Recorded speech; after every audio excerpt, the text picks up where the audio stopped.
It's Subverted Tropes, a podcast about movies, featuring your hosts Daniel Spencer and Kate Harlow.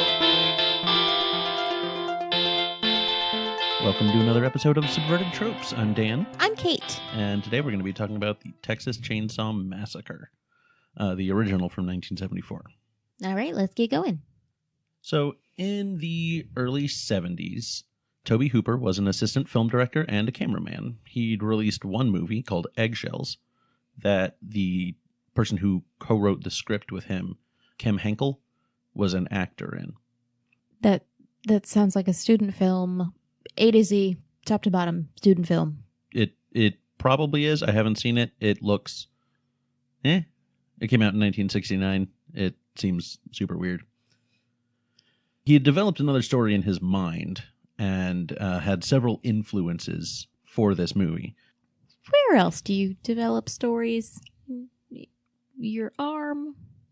This story was in my gut. I knew, but like... It was in my heart. It was in my toe. It was in my spleen. Okay, go on. He had some very strong feelings about the Vietnam War and wanted to kind of make a metaphor about it. And this movie is pretty much that. It is a metaphor for the atrocities of war. Particularly at the very beginning of the movie, it says that this movie is true. He put that in there, knowing full and well this was not a real movie. Like, it's not. I mean, it's a real movie. It's not based on a real story or anything. Because he said that was to mirror the lies from the government about the Vietnam War and Watergate and the oil crisis. Ooh. Tobe Hooper had some thoughts. Sick burn. He really, okay, that's actually that's pretty good actually. Yeah. Well done. He really wanted it to be considered part of the new Hollywood era of, making movies with a point, particularly to stick it to the man. You guys didn't get to visualize this. I'm just going to describe it to you. Stick it to the man was accompanied by a sassy neck movement where each word was attached to a thrust to one side or the other. Stick it to the man. Yeah, it was very sassy. I don't know if that properly captured the Doppler effect of me moving back and forth. I hope it did. I hope it did too. So there are a couple of people that also influenced this movie. I know one of them, and I'm excited about it. Part of it was that he had gone to do some Christmas shopping. The store was so full of people that he thought to himself, gee, if I had a chainsaw, I could work my way out of here in no time. Who hasn't thought that in the middle of holiday season? That's a very, very good point. I know I sure have. I mean, that's why I do most of my shopping at home from the comfort of my computer. That is the best. It is the best. He also had a friend who was a doctor and admitted to, in pre-med, for a Halloween costume, going down to the morgue, cutting a face off of a cadaver and wearing it like a fucking mask. The 70s were a wild time. The 70s were a buck wild time.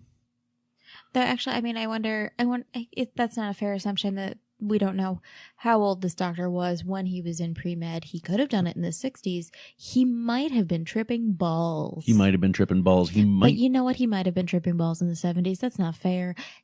Guys, let's be honest. That guy was probably tripping balls. Yeah. It also could have been in the 50s. And maybe he was pre-med in Wisconsin, and his best friend was the other inspiration for this movie. Hit us with that name. Mean Ed Gein. Mean Ed Gein.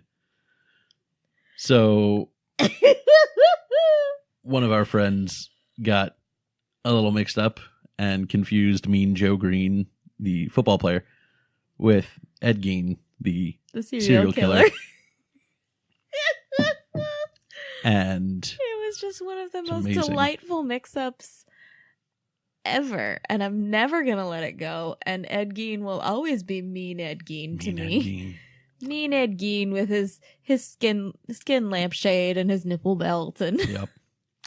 Actually, I think I am remembering it wrong. I believe that he got No, so he mixed up J. Edgar Hoover and Ed Gein, and then Mean Joe Green came in because we were just running with it. Yep, that sounds about right. That was on your birthday. It was on my birthday. That was a great day. What a gift. So Mean Ed Gein. Mean Ed Gein's the best birthday gift I've ever gotten. Kem Henkel, the other writer of the script, he was very influenced also by Ed Gein, but by Elmer Wayne Henley, another serial killer who was from Texas.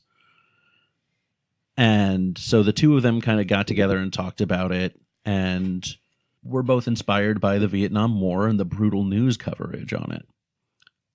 With Hooper saying, man was the real monster here, just wearing a different face.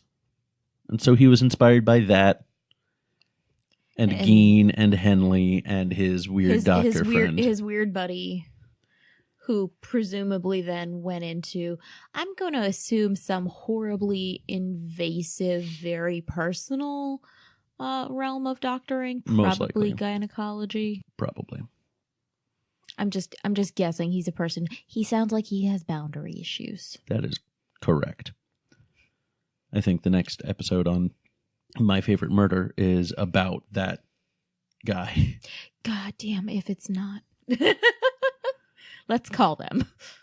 So Hooper and Henley put together their script for Headcheese. That sounds like a love letter to Wisconsin. That would be Cheesehead. Headcheese is a very disgusting No, I know what meat it is. product. Okay, good. No, I know what it is. I worked in a deli. Oh, You know that's right. there's more than one kind? Oh, yeah. Yeah.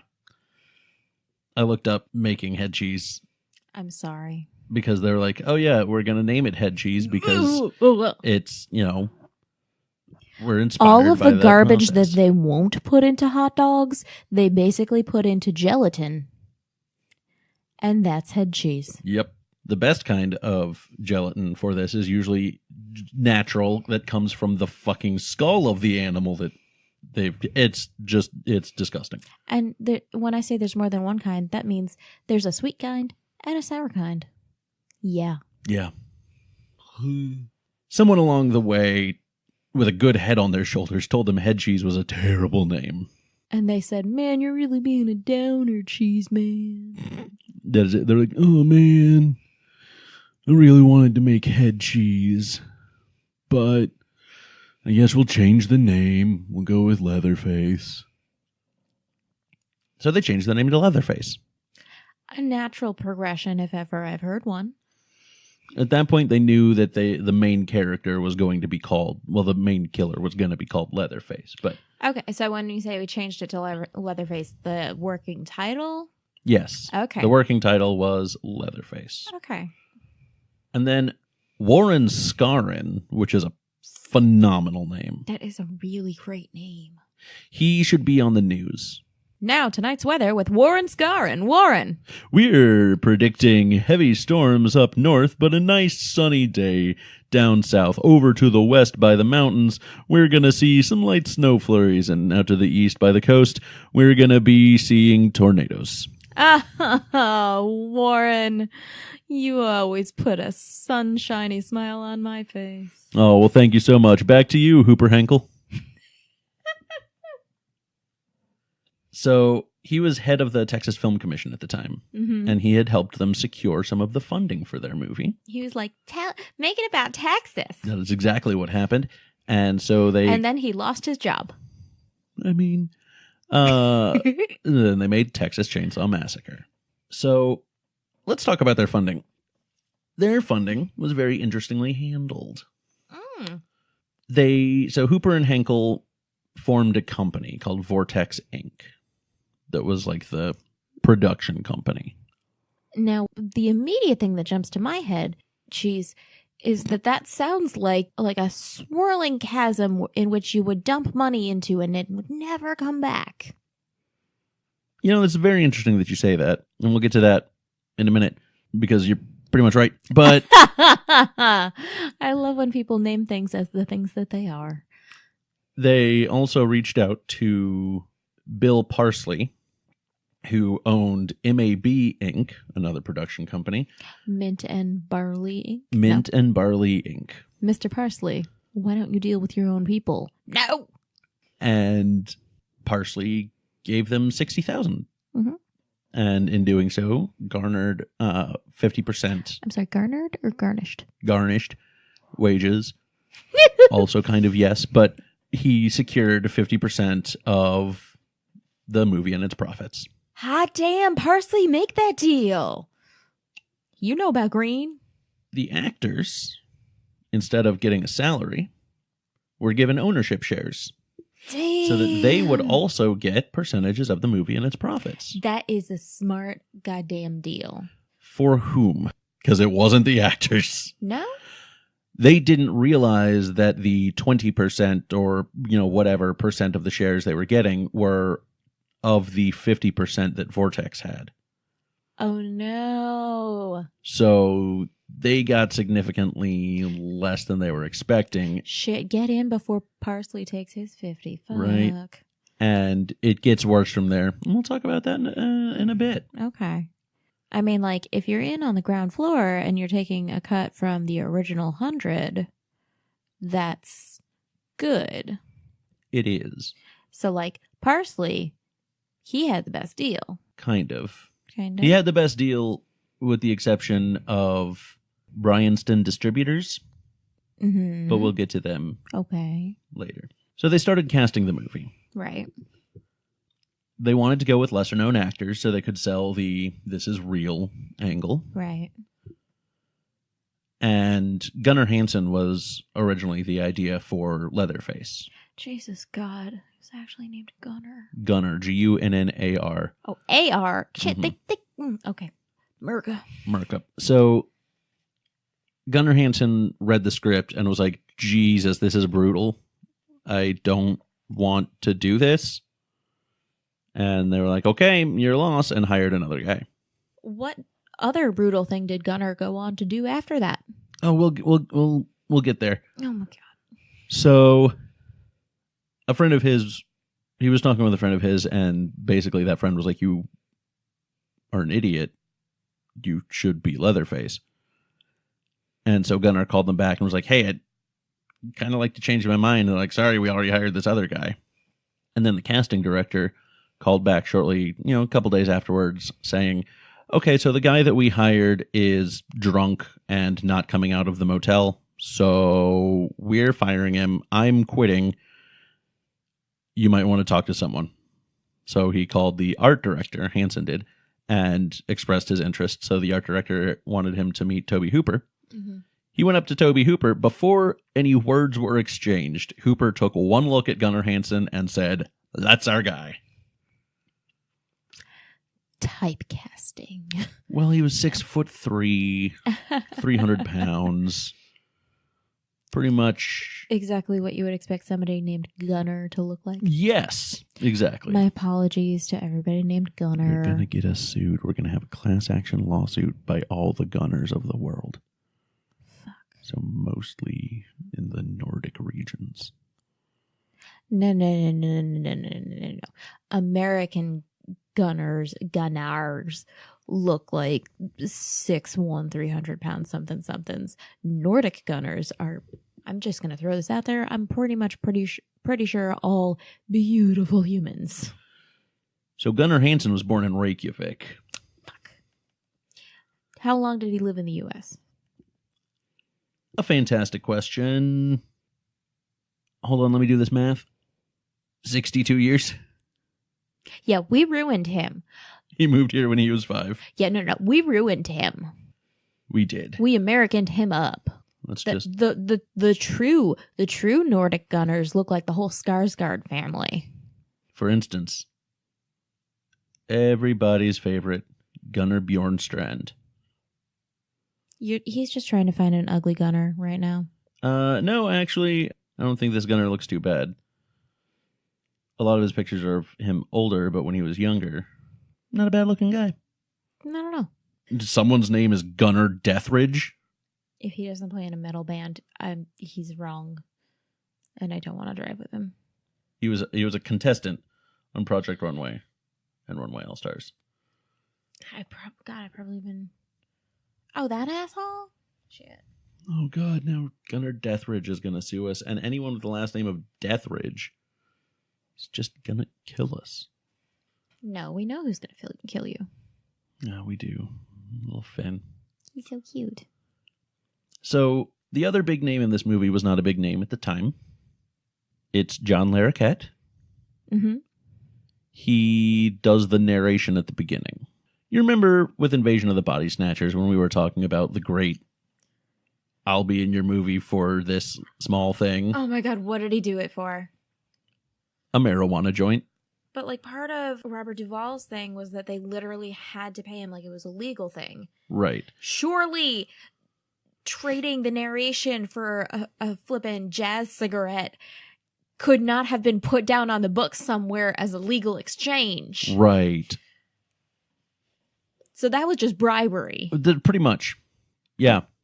Yeah. Amazing. He was not known at the time and just wanted to get some credits and got a credit in the film. And something in the something drug joke. I was trying to think if there was anything I could throw there, and I don't. I think that's fair. So I'm debating on whether or not we should talk about the production of the movie before or after watching it. My guess is probably after. Yeah, it ties into a lot of things. It ties into a lot. My guess is that it's going to tie into a lot of the plot and like that one scene where the thing happened and it happened because of this and that wasn't supposed to happen because blah, blah, blah, blah, blah. Somebody hit Donald Sutherland with a car. Right. Okay. All I will say, I will give this piece of information, is the amount of blood used in this movie is surprising. Greater than or less than the amount of whipped cream used to cripple that stuntman. Shaving cream. Shaving cream. God damn it! That's right. It was shaving cream, and I wanted it to be whipped cream. Definitely a lot less because there's very, very, very little.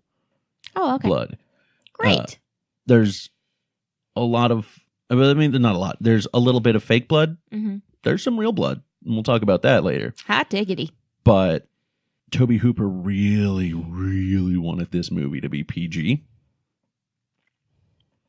So he didn't use a lot of blood, a lot of gore and everything. Not in it. He wanted that to take place in the audience's mind so that he could still get a PG rating. Shockingly, it didn't work out. It still got an R rating. I wonder if that has anything to do with Leatherface or the chainsaw or the Yeah.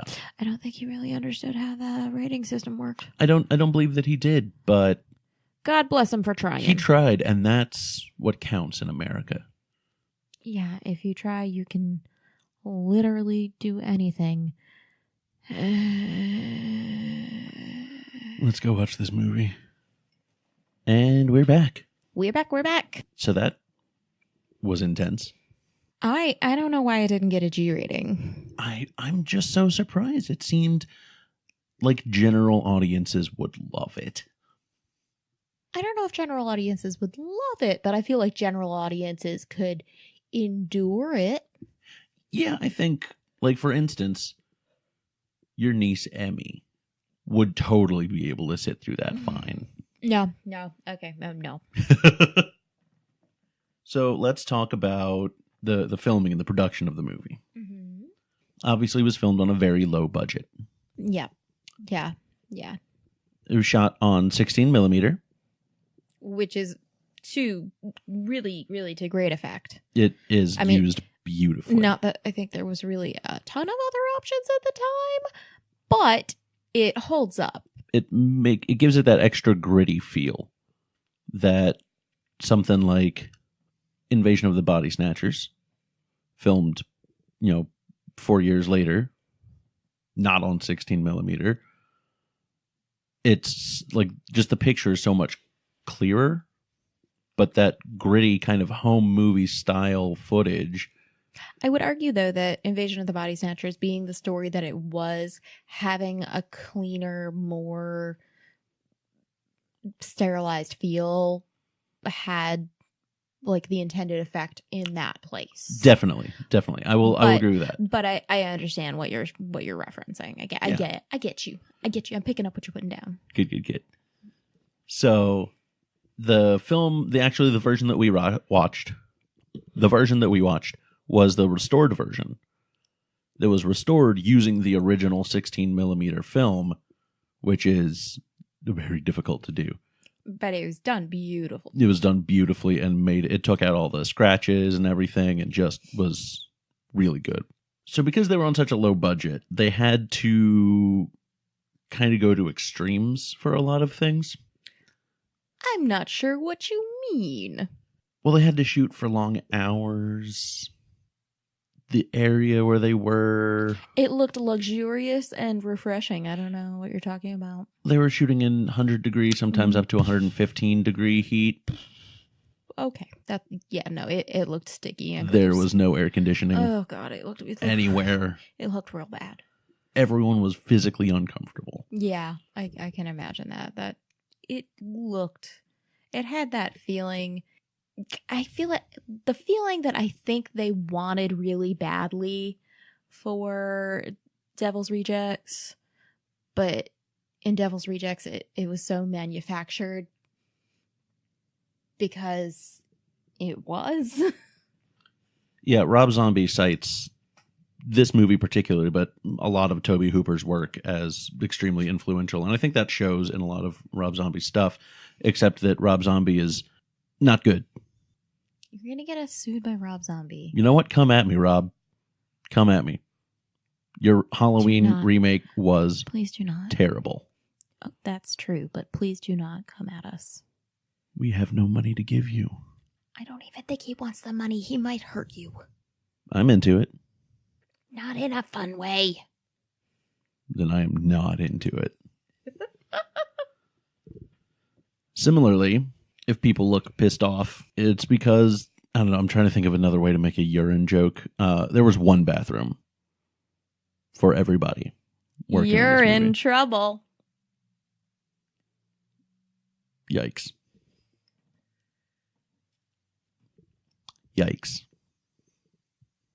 You guys need to see the face that she's making. It was just one of it was simultaneous. I'm very proud of the joke I just made, and come at me. It was a miss me with that. No shit. It's an adorable face. All of her faces are adorable. I was going to say, he says that about all my faces, and I make a lot of faces. Like, a lot. So, again, 100+ degree heat, one bathroom, actual animal and human bones and viscera scattered around the they house. Were filming at Bonnaroo? Pretty much. Okay. And everyone was miserable. Shooting for long hours. Legit filming at Bonnaroo. So it got to the point they couldn't really change costumes because of the amount of time that it would take, particularly for Gunnar Hansen and John Dugan, who played the grandfather. The two of them, it took so long for them to get in costume that they couldn't really change out of them, and they were hot latex masks. Oh God, that makes me claustrophobic. I'm the dad in Teen Wolf. I'm not even really a claustrophobic person, but that makes me so anxious. It took 10 hours to apply the grandfather's makeup. And that really kind of hindered everybody, particularly in the scene of the movie. The scene being the dinner scene. Right. The most intense part of the movie. Right. Spoiler alert. The character of Sally, played by Marilyn Burns, is tied to a chair at the head or the foot of a dinner table where there are 4 crazy cannibals there who are mocking her before they try to kill her. Like you do. It is an extremely... It's more than 5 minutes. It's very uncomfortable. It is highly unsettling. Highly unsettling. In a lot of ways, many of the shots are, I think, the pinnacle of the let your mind do the creating of the terror. There are several shots where she's basically screaming the whole time, but it zooms in closer and closer onto her eyes, and it's claustrophobic in a way that it's getting closer and closer and closer into her, and it's very unsettling as a viewer, and it just keeps going downhill from there. And it was very unsettling as an actor. You don't say. Everyone in that scene, and all of the crew working on it, filmed that scene for 27 hours straight. It was towards the end of shooting. Everyone was miserable. They just wanted to be done with the movie. And in order to do it, Tobe Hooper pushed them to film 27 hours, or to work for 27 hours. It wasn't all filming, but it was mostly filming of them sitting at this table yelling at her while she's screaming. Jesus. That's beyond fucked up. The thing about that I find the most unsettling is that so many people, like Tobe Hooper was a very celebrated director, and a lot of directors, specifically those in the horror genre, point to him as being an inspiration, Rob Zombie being one of them. But like, you would not shock me if you were like, oh, Eli Roth, he aspires to Tobe Hooper, because a lot of horror directors, and not even just horror directors, many directors of all genres, but specifically horror directors, they all do that kind of insane shit. Darren Aronofsky, he does that kind of stuff. There have been so many reports within the past couple of months about the filming of Mother, where like there was a take of some particular scene where Jennifer Lawrence had like cracked one of her ribs or dislocated it or something, but instead of letting her leave to go to the doctor, he moved the camera and gave her a breather, and then they did the scene again. Like, I am all about making great strides in artistic achievement, but don't hurt people. It's not okay. Yeah. It's Jesus. So he did it particularly just to push everybody to their limits and really get a better reaction out of everyone. Even the actors doing the taunting were done. Mm-hmm. So the scene where Gunnar Hansen cuts Marilyn Burns' finger to let the grandfather suck on the blood, the way that was shot was they had a knife that they had taped to dull the blade and a tube running from it and a little balloon hidden in Hansen's hand to push the fake blood through. But the fake blood was not the best quality, so it kept clogging and they couldn't actually get it to come out. I don't like where this is going. You're not gonna. Hansen got so fed up with it, with the number of takes they were trying to do. Quote, "At this point, I was so crazy that I just wanted to get the film over with." He tore off the tape, and that is actually her getting cut with the knife. Her screams are real. That is her real blood. It's fucked up.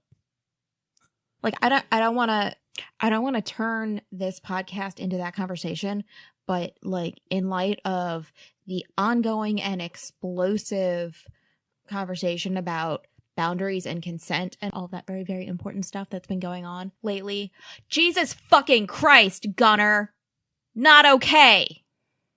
It is, yeah, definitely not okay for that. That's not the only scene that we see that actually drew blood from Marilyn Burns.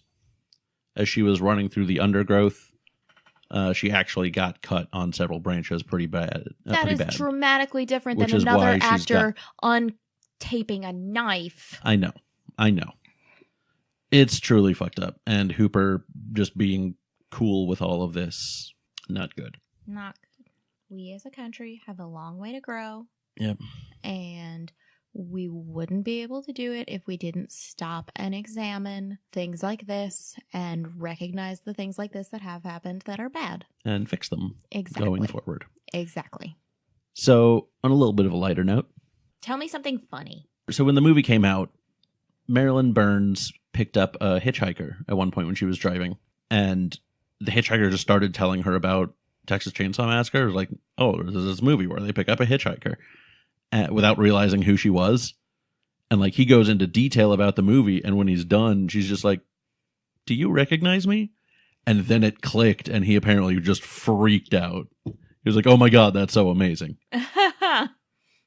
Which I just love that. I just love the idea of like, I am so excited about this movie that I'm going to tell random strangers about it who pick me up on the road. Particularly, I'm going to tell them about this movie where picking up a hitchhiker gets you killed. A terrible idea. I would love to see that with other movies. I'm sure there are other movies there. I'm sure there are other hitchhikers out there telling stories of crazy things. That wouldn't shock me in any way whatsoever. So I know I stowed away on your boat, ma'am, but let me tell you about Star Wars The Force Awakens. It's an amazing movie. It's fairly similar to A New Hope, but still is really good on its own merits. And oh my God, you're Daisy Ridley. Ma'am, I know I've been rooting around in your backyard, but can I tell you a story about a guy I like to call the Fantastic Mr. Fox? Our associate producer is sitting in my lap. She is. And by that I mean on one leg. It's so cute. But she likes to do that. So what she does is she sits on the one leg and she looks behind you at the monitor where she can see the recording as it is happening. And she's making sure that we're doing good. Yep. And I think we are. She likes to check in like that. So another great thing after the movie came out was that Ed Neal, who played the hitchhiker, would go to theaters to go see the movie, particularly this one theater near where he lived, I guess, and wait until his character was going crazy at the beginning, tap his neighbors on the shoulder and watch them freak out as they saw him. That sounds like the kind of shit I would do. It got so bad that the theater had to ask him to not come back. Yep. Yeah, no, that sounds like something that I would do. Sir, I know that you are in this movie, but you're scaring the shit out of our patrons. No. I'm here to see Mr. Magoo. I would like a ticket for Mr. Magoo. Oh, the 1974 Mr. Magoo movie. That was so good. I just thought it was fascinating that they got Bob Barker to agree to be Mr. Magoo. So here's the end bit in regards to the finances for the movie. We talked a lot. What happened to that money they poured into that vortex? Well, no one's sure. Beep, beep, beep, beep, beep, beep, beep, beep, beep, beep, beep, beep, beep, beep, beep, beep. Everything I'm about to say is with a huge asterisk that says allegedly. Okay. None of this has been proven. I'll sprinkle some in. It's the rumors. I gotcha. Bryanston Distribution. Allegedly. Owned by a couple of people whose names I didn't write down because I didn't feel like I wanted to share them. Allegedly. Were allegedly part of the Colombo crime family. Allegedly. They claimed in its first year that this movie with a budget of $300,000 only made $1 million. Based off of, I don't know, everything fact-wise, it definitely made over $12 million, but they only claimed it made $1 million so that the crime family could take home $11 million. Allegedly. That $1 million was what was the profits that everybody split. MAB took 50%, Vortex took 50%, and slowly worked that down to all of the actors who got their ownership. So the actors would have done better to get themselves involved with the crime family. That is correct. Allegedly. One of the actors said 3 months after the movie came out, no check. 6 months after the movie came out, no check.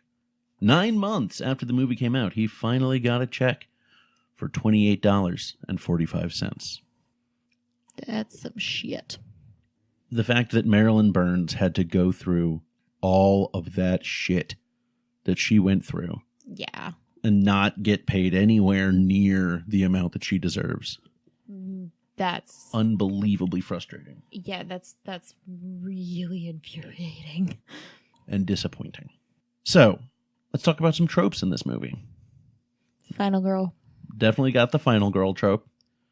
We've got the gas station out in the middle of nowhere, house out in the middle of nowhere. Couple that wanders off to have sex, dies first. Oh, we ran out of gas, so now we're stuck here. Person with physical handicap is seen as a burden. I hate that. Yeah. I really, really hate that. I recognize that I'm a person who has 99.99% physical capabilities, etc. But it really infuriates me that ableism is as rampant as it is. Yeah. Creepy weird guy turns out to be murderer. Gas station attendant seems like he might be helpful, lasts for less than 2 minutes. The seeming... At the end. Okay. Well, not the end, but like after they get her brother and she makes her way to the gas station and says, oh my God, they killed him. He's like, oh, okay, let me go get the truck. And then he gets the truck and also a bag. Yep. Yeah. And that scene also was very disturbing because I wasn't sure where it was going. Oh, I was like, I don't know if he's just like, if we're just piling on the awful here and he's about to do some unsavory things and is going to be killed by Leatherface just for her to be brought back. No, I knew he was bringing her right back. It was. Ugh. Ugh. Ugh. Ugh. Ugh. Killer that never actually speaks. Yes. Speaking of... Not. Ha! So there was kind of a script for him. He was supposed to be unintelligible, but he knew what he was supposed to be saying in the times when he was quote unquote speaking. So he just made sounds and mumbles and things to come across like he was trying to say those things. I feel like it was more effective. It was more effective as a character tool to not have him rumble, grabble, jarble. I don't know. I felt that was really creepy when he was just running after people going like. I guess I really didn't pick up on that under the chainsaw noises. Fair. That's one thing we really didn't discuss, the sound of the it. Sound in this is really phenomenal. It's really, really well done. The mix of it's not up to the same standard as Invasion of the Body Snatchers, but it is approaching real hard. It aspires real bad. The intention is very well executed. Yes. And I always find that impressive. Yes. Very nice. Character that you think is dead isn't actually dead when she first goes up and finds the grandparents. She finds the grandfather and he seems to be dead but is not. We had a little bit of a Harbinger trope at the beginning with the drunk guy who was... Good Harbinger. And the couple of you that have actually looked at our blog, you will recognize that Harbinger is where the quote that I quoted when Toby Hooper died, I used that as the blog post when he passed away. Them's that laughs and knows better. I think that's probably all. It is a well done movie. It is deserving of its status as one of the greats. It is not something I greatly enjoyed. I think that's fair. I think it was a very good movie. It was very intense and very troubling. And I think the little factoids that I have gotten added on about the background and the production have kind of really taken it into the area of I don't want to watch that again. Yeah, I think that's very fair. The knowing how she was treated is just not. Knowing how she was treated, and then the ending of she didn't even fucking get paid. I mean, really, none of the actors did, but like, especially that. For gosh sakes, there's just no part of that that's okay. Yeah, definitely. There's a lot of issues with this movie that I have, both in content and.